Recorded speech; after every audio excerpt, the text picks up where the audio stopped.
Hi there, my name is Ryan LeBlanc. If there's one thing I've noticed about religion that gets everyone's attention, it's the claim that miracles happen.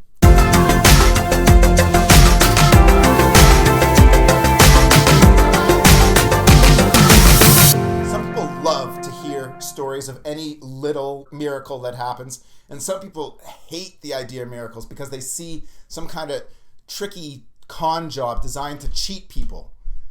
Now, personally, to me, the idea of miracles happening right in front of me is actually a little creepy. I look at some of the claims of miracles, and if I actually imagine bloody wounds appearing, or a saint floating in the air, or the sun flying around the sky, that's just weird. What I want to do is look at the actual claims of miracles, not with a bias that they are real, and not with a bias that they aren't. I want to look at the evidence, including both scientific and religious understanding of miracles. And then I want to process what I find in my own head.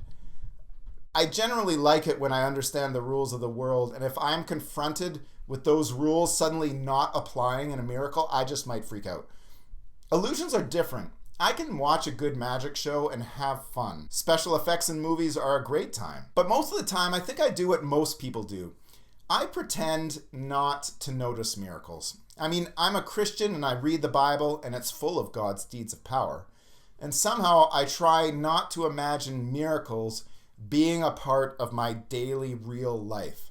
Partly, I don't want to look like a crazy person who lives in a delusion.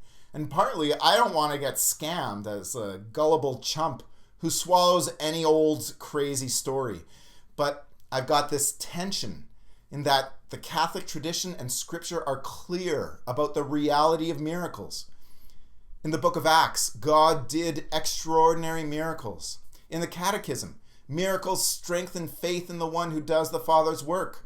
They bear witness that he is the Son of God. So I identify with Catholic Christian religion, which has miracles in some ways at its very basis. I try to avoid cognitive dissonance by putting a historical barrier between the miracles of the Bible over here and the present day.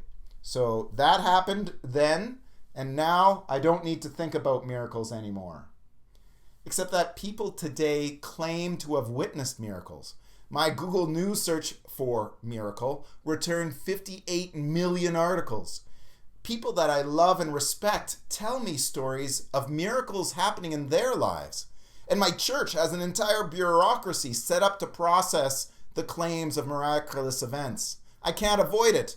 I need to look into miracles to find out what information is out there. Now, from time to time, I'm also tempted to separate my faith from reason. I get this feeling that if there's a miraculous statue that's weeping tears, I should just believe.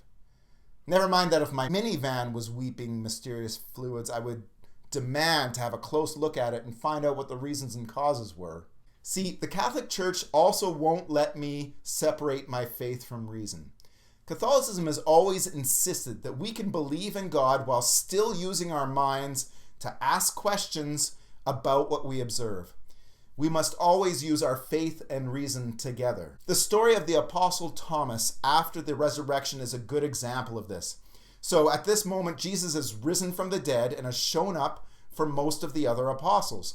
But Thomas set some criteria. He does not want to be deceived by the wishful thinking that Jesus actually isn't dead anymore. He wants to see the wounds of the crucifixion on a living body. And we see that Jesus actually respects Thomas's reasoning when he appears and says, "Put your fingers here and see my hands. Reach out your hand and put it in my side. Do not doubt, but believe." See how Jesus actually gives Thomas the reasons that he needs, the evidence that Jesus has in fact died and has risen in order for Thomas to believe in him as the Son of God? Immediately, Thomas gets it. It's why he set such specific criteria. He understands that for Jesus to stand before him with a spear-shaped hole in his heart means that Jesus is my Lord and my God.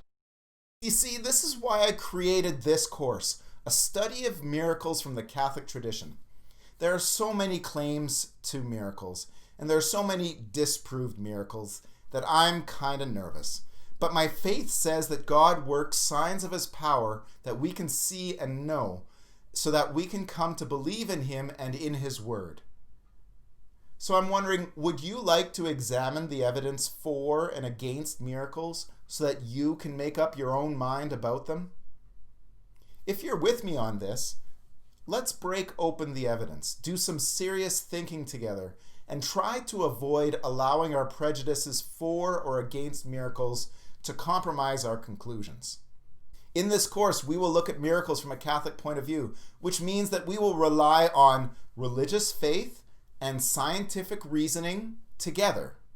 That means that we'll look at biblical, historical, and even present-day examples of different types of miracles in order to have the best human understanding possible, using several ways of knowing.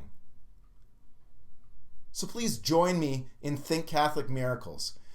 We'll be going through several different types of lessons, including video lessons like this one. We'll have some discussion questions for you to answer, and we'll also use comprehension check-ins to check your understanding. You'll investigate resources on your own. You'll also have a learning log to record what you find out about miracles and reflect on how you make sense of the evidence. We think this course will take no longer than 6 hours, more or less, depending on how interested you are in the material. And to get things rolling, I'm going to ask you to put yourself out there. Please leave a comment in the discussion with your answer to, do you believe in miracles? Why or why not?